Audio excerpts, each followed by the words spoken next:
Good evening. We are live here on the Aggie Pridecast. I am your host, as usual, Brian Holloway. And with me tonight is a very special guest. I always like to bring on some of our great student athletes from the past. And this evening we have former men's tennis player Damon Martin with us. And Damon was an outstanding men's tennis player, one of the all-time greats, and looking forward to seeing him being honored whenever the Moore Gymnasium wall is complete. Certainly one of our all-time greats in terms of wins and in terms of accomplishments. And wanted to bring him on because the men's tennis program has kind of seen a resurgence under Coach Bivens, who has done an outstanding and fantastic job with the men's program. And last year, they finished with a winning record and won a postseason matchup for the first time in a very long time in men's tennis history. Of course, we didn't have the program for about 10 years. And so just wanted to bring him on tonight and talk about a gambit of topics, not only the men's tennis program here at North Carolina A&T, but just what they call, quote unquote, and I don't know if it's even the right term, but country club sports and how they pertain to HBCUs and, how we compete at some of those in terms of golf and tennis and some of those country club sports. I think swimming is one of those which we no longer have, but certainly we have added some sports over the last few years in terms of the golf program. And so how do we offer those opportunities to African Americans, while at the same time trying to compete in this new era of Colonial Athletic Association and all those kind of things. So, Damon, welcome, man, and it's great seeing you. Hey, Brian, I appreciate you having me. Happy to be on the show this afternoon. No problem, man. Just give us a little bit of catch us up on where you are now, what you're doing, and give us just a brief history of what you did here at North Carolina A&T so people can be aware. Yeah, absolutely. And once again, Brian, I appreciate the opportunity to jump on here and speak to my Aggie family. It's actually my first time being back in Greensboro in the last 5 years. So it's great to be home and happy to catch up with you earlier. So a little bit about me. I'm originally from a small town out of near the coast in South Carolina called Sherraw. Hometown boy, grew up playing tennis in the park with my two brothers. I also have two sisters as well that are younger than me that played a little bit. But played junior tennis my entire, seems like from 4 years old to 17. Junior tennis, like actually starting out tennis. Me and my brothers don't even remember, starting. My dad was a retired tennis professional, teaching and playing, and his passion was tennis, and he always had us out on the court. So everything that I've known since I've been a kid has been tennis. So transitioning from high school, I was able to play pretty well and earn some decent scholarship opportunities and chose A&T. And quite honestly, probably the best decision I've ever made was coming to North Carolina A&T. I was able to come in as a freshman, play one, and really get to test my game and see where it really was. Just right out of high school, right out the gate, and was pretty successful with it. So was able to play pretty well throughout my career. My last year, I was Male Athlete of the Year for the university, which was a huge honor.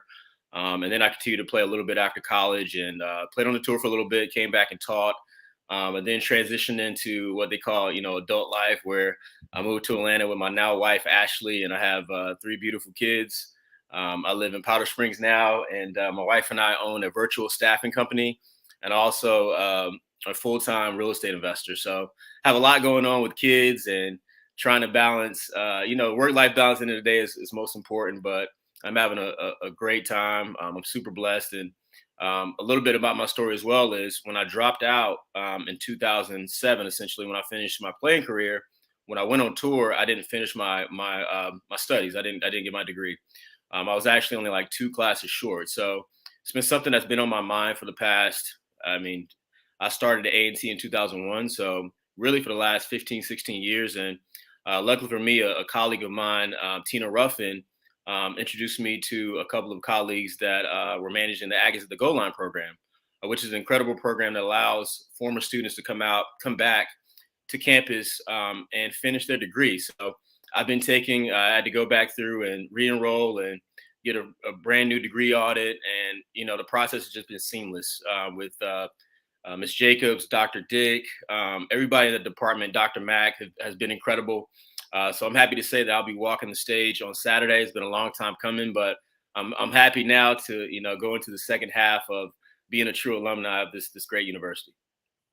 Outstanding, man, and congratulations to you, and graduating, and that is outstanding, and just the perseverance you showed, just to stick with it and get your college education, and of course, we wish you all the best with your Appreciate it. businesses, and shout out to Tina Ruffin if you're watching, former women's tennis player here at North Carolina A&T, and Absolutely. certainly a devoted Aggie. Um, Absolutely. you mentioned just playing in junior tennis Olympics and junior tennis overall. Tell me what that experience was like for you and your family as African Americans. I can imagine there probably weren't a whole lot of people that looked like you in that circuit. So, kind of just give me an idea of what that was like for you and your family.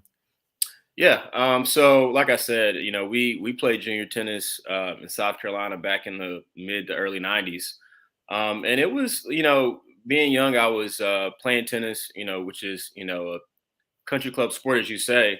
I was It was kind of a early reckoning, if you want to call it, with everything that goes into being, a black tennis player, going to country clubs, just kind of looks that you kind of get used to, and then having to compete and win, and actually on the court. So all in all, I've met some great people that I still keep up with to this day. But even to this day, if I go play a round of golf.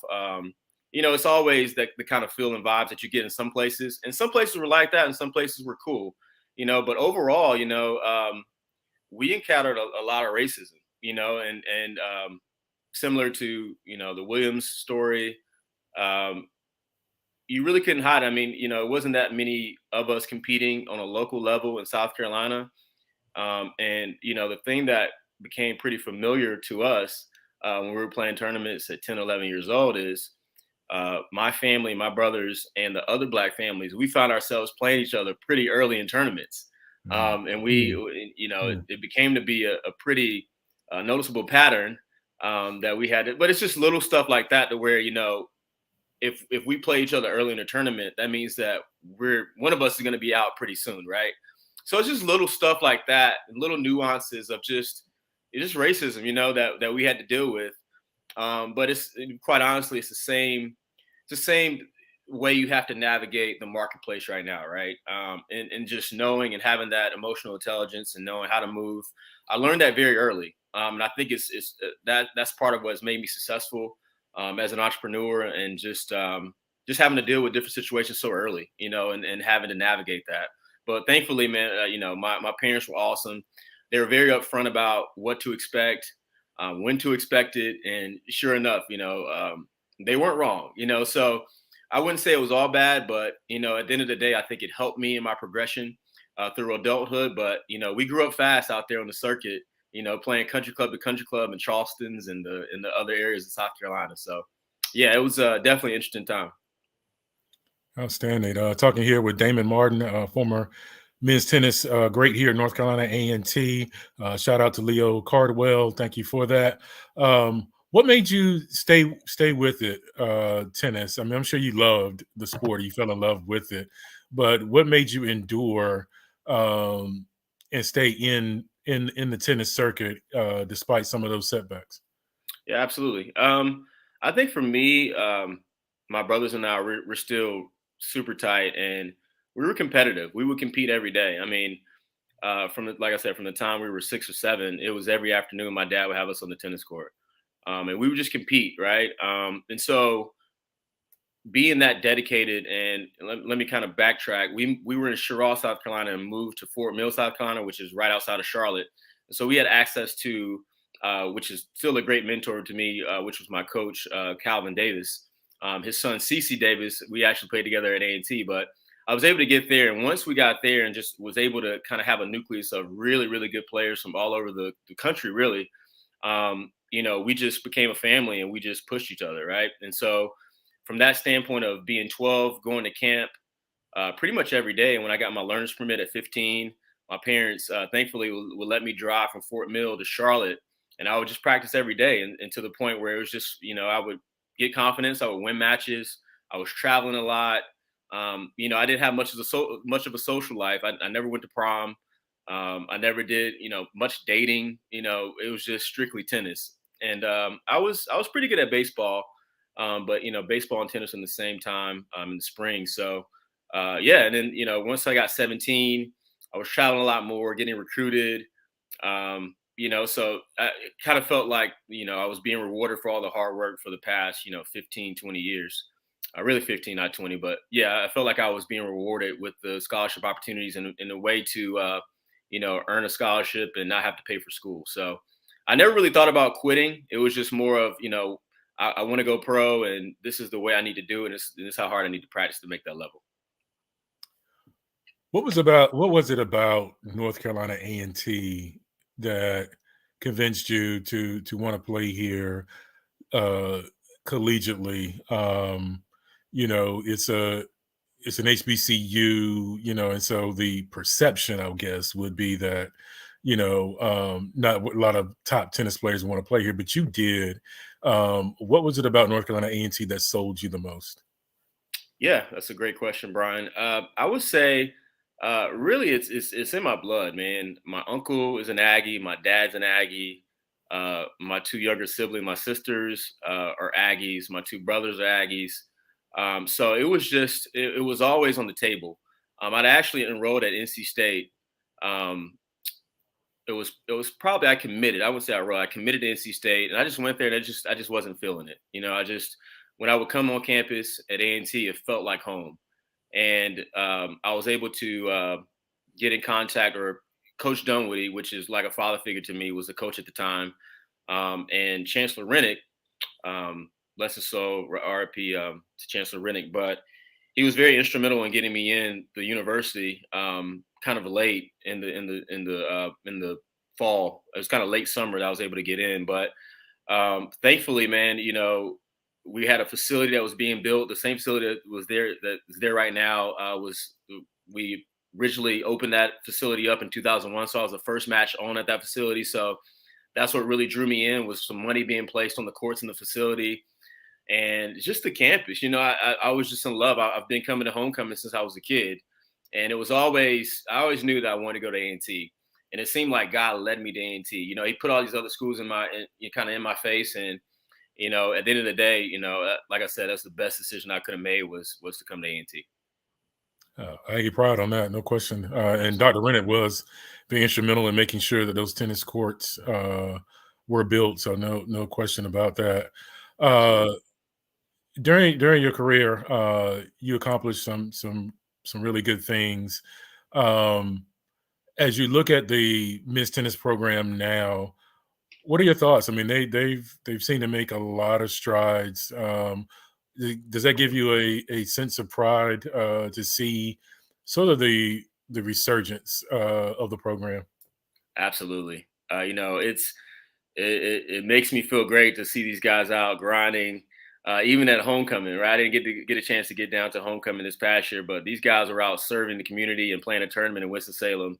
Outside of the court, the great things that they're doing, but they're good men, and I've known Dejan Bivens, Coach Bivens, for seems like, I think maybe when we were both early teenagers. We both trained with Calvin Davis and Charlotte, who I mentioned before. But yeah, it's exciting, right? We have a lot of strong players. We're competing, like you said before. One of the first times we had a winning season in a while.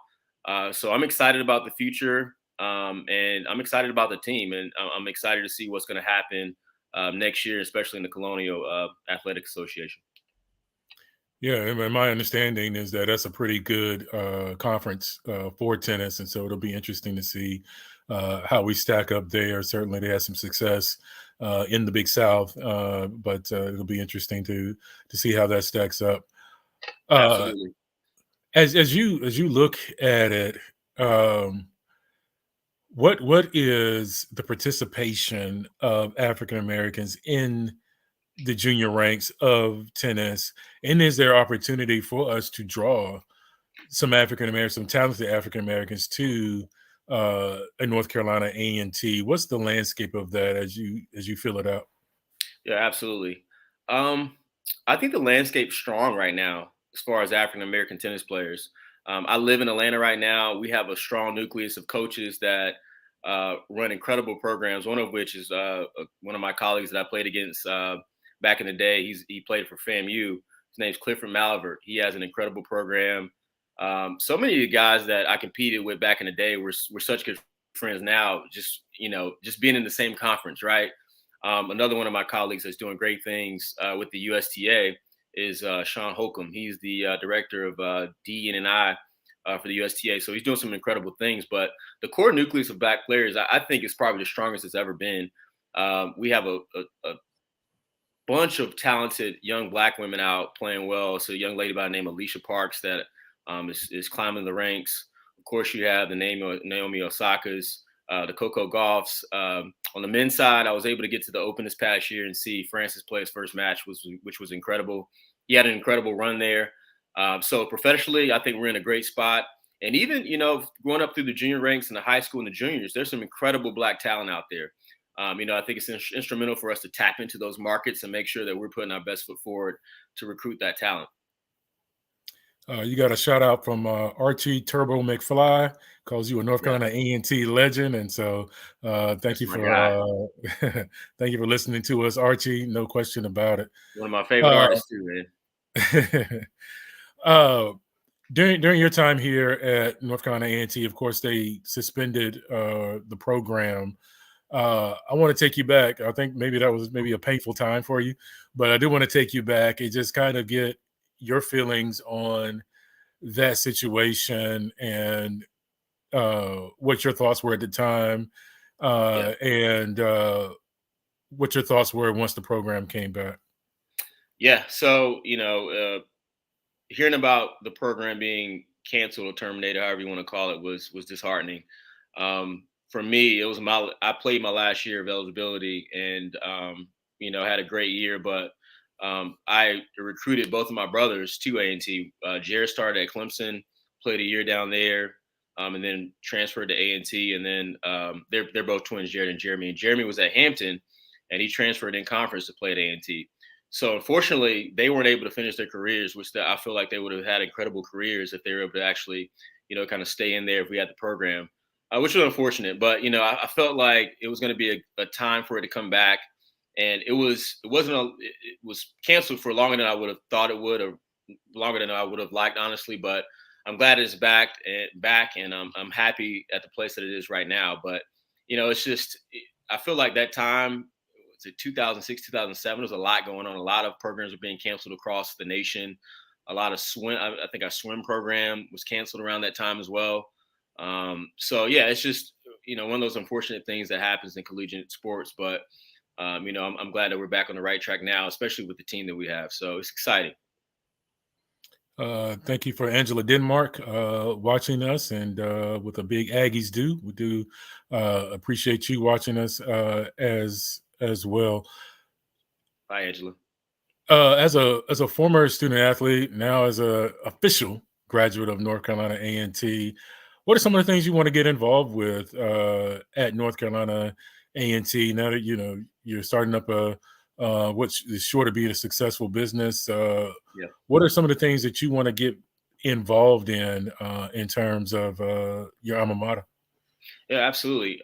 For one, I want to get back to Greensboro a lot more often, but I do have 3 small kids, so like I said before, work-life balance is everything. So, but for one, I want to get back to the city a lot more often. And I just want to be involved in every aspect I can, as far as helping to grow the university, spreading my voice as far as my experience. There's so many incredible alumni, not only in Greensboro, but across the country that I meet everywhere. My wife is a Aggie at heart. She went to Clark, but she'll wear Aggie fleece around Atlanta, and everybody stops her like, "Oh, you with A&T?" So, we're everywhere. So I just want to continue being that voice for the university, especially in the athletic in the athletic field of it. It's one of my passions, student athletes, working in the space where you can help, kind of help nurture a kid and put them in the right place and in the right environment. And so many kids that need that extra help and that extra push. So wherever I can be involved, I'm excited to do it. I'm hoping to get the Hall of Fame nod here soon as well. So yeah, I'm just happy to just do all I can for the school and for the university. No question, and we certainly would love to see a tennis player in the Hall of Fame. I don't think that's happened yet. We had our first bowler That's this awesome. year, Yeah, I saw that. Crystal Bailey, and so certainly putting Damon Martin in there, and that would be historic for the A&T Sports Hall of Fame, no question about it. You mentioned that you've known Dijon for a long time. Uh, talk a little bit about what you think has kind of helped him be successful here thus far, especially on the men's tennis side. Yeah, I think for Dijon and I, we're both cut from the same cloth as far as the way we were coached, right? We were coached by Calvin Davis, and if you know anything about tap tennis, it's a grind, right? We would start middle of the summer every summer at 11 a.m. We would run track for 2 hours. We would drill from it would pretty much be from 11 to about 1. We would be on the track. By 1 to 3, we would probably be doing drills, doing footwork drills, and then from 3 to 4, we would get a can of balls. We'd go play sets. So one thing that I know about him, he knows hard work. He was an incredible player, as well at Winthrop. Incredible two-handed backhand. I remember to this day. So I have no doubt that he's going to have the program in a great position, just based on his experience. So I'm excited to have the program in his hands, and I trust that he's going to continue to grow it. And continue to keep the legacy of the program as well. I think it's a happy balance that you can be in there as well. So I'm excited for him. As you talk to A&T maybe tennis alumni, do they want to get more involved with the program, help it grow a little bit? Is there a network out there that maybe he can tap into? Yeah, absolutely. We have a pretty active network on Facebook. It's the A&T Aggie Tennis. I think it's alumni. It's. I have to actually put the link in the Facebook, but yeah, we're active on there. My dad is, he is Aggie to the heart. One of my mentors as well when I was a freshman here at A&T, his name's Abdul Jordan. He had an incredible impact on my college career very early on, and I mean, he pretty much runs all the alumni tennis outreach. So shout out to Abdul. But yeah, we have a strong community. It's funny. I was playing golf in Atlanta about a month ago, and a gentleman, we just got paired together, and he's like, when we talking to people, first thing I said, I'm from Greensboro, I went to A&T. It's just natural. He's like, I went to A&T too. I'm like, okay, well, it's great. He's like, I played tennis, and I'm like, I played tennis too. He played in the '90s, but yeah, it's just such a small network, and it's like we're family. So I definitely think that the alumni tennis base is strong, and we're here to support the team and to do bigger and better things, man. So as we continue to grow as a school and in the conference, I'm pushing for the tennis to keep up and overachieve as well. For a talented African American player looking for a school, what would you tell them, or how would you convince them that A&T is the place to play, even though they know they spent all this money on private lessons and all these other kind of things? But what would you tell them about the experience that you had at A&T? Yeah, that's a great question. So I would say for me, I knew that I had the opportunity to come in and play, top of the lineup. And when you look at a schedule like our tennis schedule, it's not like football where we have 10 games and, they might be mostly in conference and a couple out of conference. For tennis, we're playing everybody, right? I've played against North Carolina, Wake Forest, NC State. So for me, when I think about coming to an HBCU and I know that schedule is going to be like that, I know if I'm playing one or two, I'm going to be playing one of the top guys in the nation, which I did, right? And so for me, it's like if you have the coach that is going to provide value, somebody that can, just make sure the training's right, it's set up, organized. It'll be a great situation for somebody to come in and play one or two, and get to really raise their game and see where the game is. And for me, that's what I really found that was helpful and really kind of catapulted me to the level of my game where it was jumping right in the fire per se and playing everybody's best player. So for that person that's sitting out there and wanting to go to a primarily white institution. There's nothing wrong with that, but it's one of those situations where you got to play yourself in a lineup, maybe 6 or 7, maybe even 4 or 5 if you're good. And by the time you're junior or senior, you're probably playing 1. But if you're talented, you're able to come to an HBCU, you're able to jump right in the saddle and play everybody's top guys, which would hopefully bring your level up and bring everybody else's level up. But really in tennis, I mean, it's really about depth. The best tennis teams, their 6th guy can almost beat their 1 guy. It has to be that balance of everybody's pulling their weight. So I think that's what's important, and that's what I'm hoping that we're going to continue to do at A&T is have that depth to where our 6th guy is just a baller. He can keep up with the 1 guy. All our doubles are set and they're playing together, and that's who they play with. But that's what's most important is for if you can actually play and you say you can play, there's nothing wrong with going to HBCU and saying, all right, I'm going to step in here in the saddle at 1 or 2, and I'm going to see what I can do and have pride about winning. At the end of the day, like I didn't want to go shake hands with somebody and not be picking up balls. In tennis, if you have the can of balls and you go pick up the can of balls after the match, that means you won. If you're going straight to your bag to get off the court, you're going in the consolation jar, you headed back down the road. So yeah, I would encourage anybody who has a talent to jump in the saddle and see where you're at. Outstanding. We got to get Coach Bivens to bring in on some of those recruiting visits, man. That's a great sales pitch. Absolutely. Shout out to Ed Ligon, played in the 70s. So hey, Ed. Oh, awesome. Old school Aggie, man. Love it. I know Love Ed. it. Face looks really familiar. Yeah. So outstanding, man. Glad to see some of the men's tennis alumni come back. You mentioned the Sports Hall of Fame. How cool would that be for you to get in there? I mean, honestly, I think I've accomplished a lot of tennis, but that would be the top threshold of what would kind of cement my tennis career per se. I don't play much at all. I play Alta in Atlanta, and we just won the city championships. But nothing compares to being recognized at your institution, especially an institution like A&T. So for me, that would just be the top echelon of kind of cementing my name as in tennis, and I could just walk away. Not walk away, but that would definitely be the peak for me. No question about it. Shout out to the 2022-23 men's tennis, and thinking about Ethan Bailey, who was a Dowdy Scholarship recipient, outstanding young man, very smart, and then Vasil, and then Ed, and then Blanco, and Esteban Lopez. I mean, there's a lot of talent here. Yeah. Have you had a chance to see them play? How often do you follow them, and kind of what's your assessment of what they've been able to accomplish? Yeah, I keep up with them. When they have some matches that are streamed online, I'll tap in and check them out. But they're all strong.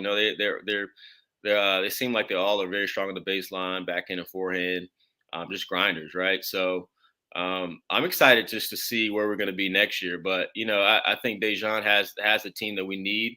Like I said too, it's really all about depth, right? We want to make sure that we have a solid lineup from 1 to 6. To where we can go in and beat the Elons, right? Because the Elons aren't one in any kind of tennis match. 1, 2, or 3, anybody can win. Everybody's top 3 players can play, But who's going to be able to sit out there and win the number 3 doubles match, or the 5 singles match, or the 6 singles match? And they might go on a little later, right? Sometimes when you're playing tennis matches, they might have 4 courts, and you might start the first 4 singles, and as matches start to come off, the 5 and the 6 go on, and everybody's done. It's just the 5 and 6 out there. So, it might be tied at 3-3 with the 5 or 6 match on, and you're banking on those guys to pull through to win that match. So at the end of the day, like I said, I'm happy with the team, and I'm excited to see what we're going to do next year in our new conference. But I have all the faith and confidence in Dejan. No question about it. Talking with Damon Martin, former men's tennis player here, graduating soon, and will be an official North Carolina A&T alumnus, even though we pretty much categorize him as that anyway, but he'll have the paperwork to prove it. No question. It will be certainly official. Absolutely. Where do you see the future of collegiate tennis? Where do you see it going? I mean, the landscape of college is changing so much with NILs and all those kind of things. Can the men's and women's tennis players tap into that new NIL love?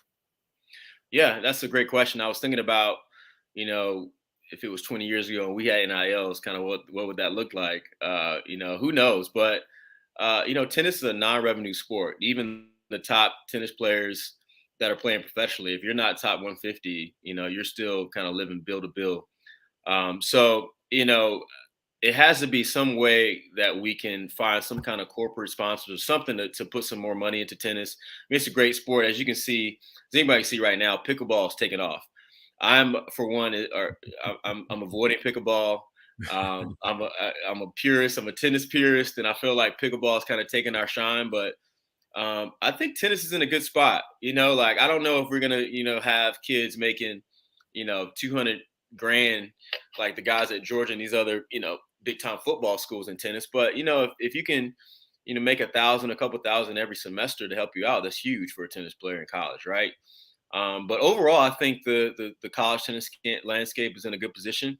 One thing that I hope we get back to, I wish we would, and especially in junior tennis. The thing about tennis is it's different than a team sport. It's on you if you win, and it's on you if you lose. There's no excuses, right? And part of that learning process is being in shape mentally and physically. And as a junior, you play 2 out of 3 sets. And if you win the first set, lose the second set, you're going to play a full third set out. You might be out there for 2 hours. Now it's kind of been shortened to where sets are a little bit smaller. They're going to 5 instead of 6. They're playing third set match tie breaks instead of actually playing a full set out. So that's the only thing that I'm kind of wary of us trying to make tennis more viewable instead of just, Mhm. like I said, I'm a purist, right? Instead of just giving these guys 3 balls and going out there and playing 2 out of 3 sets. And if it takes 5 hours to finish a match, it takes 5 hours. But the person that won, they're going to learn a lot. The person that lost, they're going to learn even more, right? And so my biggest gripe is making sure that we don't shorten the game at all. And one of my former coaches is a Coach Creasy. He's a former men's coach at Clemson, but he's adamant about third set tiebreakers and making sure that we don't take the essence out of the game, which I completely agree with.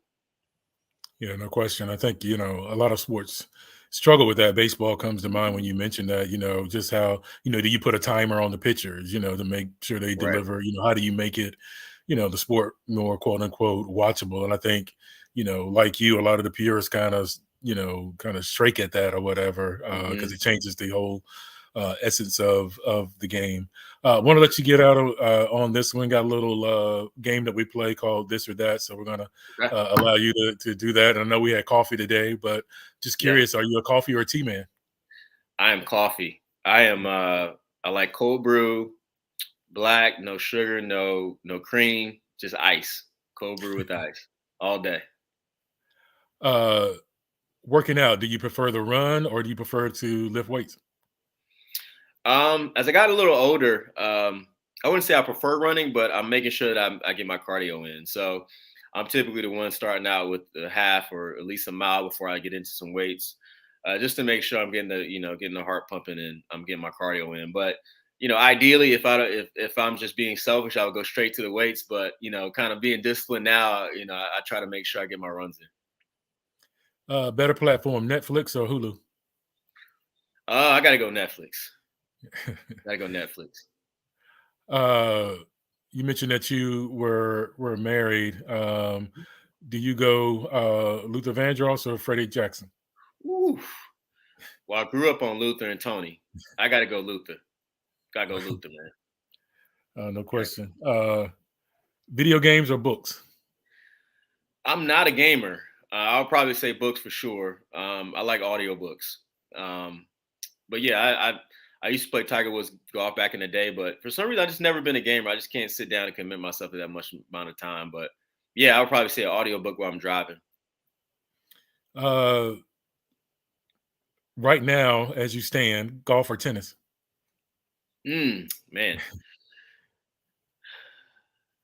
I would probably say if I had to do anything, and if I had to stop and do anything, it would probably be golf. But I'm more passionate about tennis. I love playing golf because it's a challenge, right?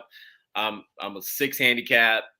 Like my brother and I played today. I played terribly, and it's constant challenge. So I feel like I'm still trying to break through in golf and play some really good rounds. But yeah, I mean, tennis is just I cannot play for a year and come back and it's just like picking up a bike, just riding a bike. So I would probably say tennis, kind of a twofold answer to that.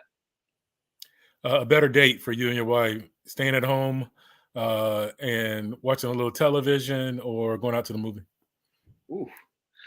Um, I would probably say staying at home. The movies, for some reason, I don't know what happens. I just happen to fall asleep in movies all the time. I don't know. It's dark. It's cool. Like so.